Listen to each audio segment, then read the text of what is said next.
So a lot of people think that, oh, if I raise money from a third party, it's easy, I could do whatever I want, but very rarely does it come with that. And there's shackles on you for good or for bad, depending upon what your agreement is, obviously, if you're selling a majority position or not.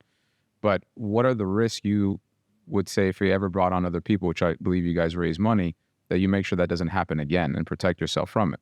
Yeah, you know, it's so interesting. The reason I was late is I was stuck in my car downstairs. I'm finalizing a deal. It's a very large transaction. And the owner was saying to me, I've got so many people now that they know I'm talking about doing this deal with you coming and saying, we'll give you money. And he said, but every time they tell me that, I think of something you told me, Brandon, which is when you take other people's money, you now need to deploy that money to hit the targets that you've told them you're going to hit. All right. And the reason you raise capital is to go invest it in people and assets and other things that are going to generate that revenue. But you're the same person that didn't know how to do it before you took the money. So now you're going to hire people hoping they know how to do it. Mm-hmm. If they don't do it, now your investors have a different level of control because your business didn't do what it was supposed to do in order to get the returns on that money. So when you raise money to go use to buy things and buy people and invest in other things, and it doesn't work out, you're entirely screwed, and that's on you. You should have known that, right? So you're not going to protect yourself from that because you didn't do what you were supposed to do with the money. The value was not created. Maybe you survived, maybe you got a little better, but the value that you promised was not created. And now somebody else is going to step in because you didn't do what you said you were going to do. And you have to start looking at it if you're going to take other people's money that way. Now, contrast that to taking money from somebody who's saying, I'm going to invest in you, but I'm also going to come in and come alongside you and build the company with you. Now there's a shared responsibility. So you can take two different types of money. You can take investor money or you can take strategic money. Strategic money is there's a bigger and different purpose for why I'm investing in you because we're going to win together. Investor money is I want a return on my money. The problem that entrepreneurs make is they don't understand that differentiation. So they take whatever money they can get and now they're handicapped by accepting that money. And if it's, I took money from investors, now you need to do what you're supposed to do with those investors, which is give them the returns you promised. If you take strategic money, if they're winning strategically with you, they look at the investment as just it's a long-term investment versus someone that wants to check in the mail because they need it for retirement or for savings or whatever it is. And I think most people raise money from the wrong people that have different expectations, but they want the money so bad, they promise returns and things that they don't get. And then that's on them. Perfect. So let's get into like the real estate side, which we're both in, and that's something I know a lot more. And I know you have a lot of other businesses, but could probably be here for hours to talk about that. So on the real estate side, you guys were one of the first to do social raising. There's other like crowd funds that do it, but you guys do it in a much bigger, different way, which is very impressive. So how did that process come about where you said, hey, I'm not going to go to the big institutional REITs or the hedge funds and take money from them, but I'm going to take it from the average person or from, I'm sure you take it from a plethora of it, but what made that decision or that pivot? Well, what's interesting is the person who actually made those decisions and created that business is my business partner, Grant Cardone. And he was investing for himself based on the profits he was making in his sales and marketing business. Mm-hmm.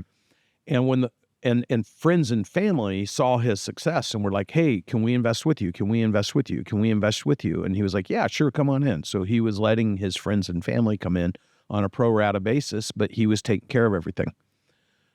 Well, he had quite a bit of success. And in the process of having all that success early on, all of a sudden they changed the crowdfunding. They made it so that you could do crowdfunding.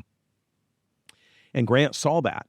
And so more and more people were coming to him. And instead of just friends and family, Grant's like, okay, well, anybody that wants to invest with me, if you want to, you can. And you just come into my deals. I run it. I get the debt. I'm in charge of it. I'll treat you the same way I treat myself, make it fair for everybody, and easy peasy. He was so successful at that and picking such remarkable properties that the customers he was working with in his businesses started saying, hey, we want to invest with you. And so he had this huge social presence that he had created from 2012 and 13, just became a monster socially. And so he just started saying, hey, I got another deal and I got another deal. And if anybody wants to participate with me, here's the link. I got another deal. And it literally happened entirely organically with him just inviting people to invest with him.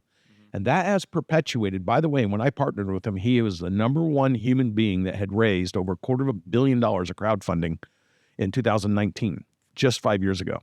We just went over $1.35 billion, and based on the deals we have, we could be at $2 billion at the end of this year. He's the only person on the planet. And I know this because I came out of a different world. You know, Grant is a one-to-one with the community, the clients we have, the people that invest with him. Although it's happening through technology, right? Through social media. He hasn't taken institutional money for the thing that we talked about earlier in business. When you take other people's money, they have certain expectations and demands on you, and they want certain priorities over everybody else. And he just believes everyone should be treated fair. If it works, we're all going to win together. And trust me, I'll make it work. But you're not going to come in and expect preferences and liquidity provisions and cram down provisions and clawback provisions and all the stuff the institutions do, because they promise it and they're trying to put their investors' money to work, and they want to be able to say, we're doing investments that guarantee this. So he has turned this crowdfunding into something that nobody else can understand. And all my institutional friends, the private equity, the hedge funds, the money management firms, the investment firms, and all these people, I'm actually very close to that community. They're all like, this dude is a beast. So first they made fun of it. They threw shade at it. They told everybody why it wouldn't work. And I know because we're flying to LA to meet with some of the top, I've been in trillions of dollars of influence in the last year, and I started bringing Grant into that world with me. We are literally flying to LA, and we will be with people that control trillions of dollars. And we've moved from, there's that guy, that social media guy, to everyone wanting him to talk about how he has done what he's done in 15 months.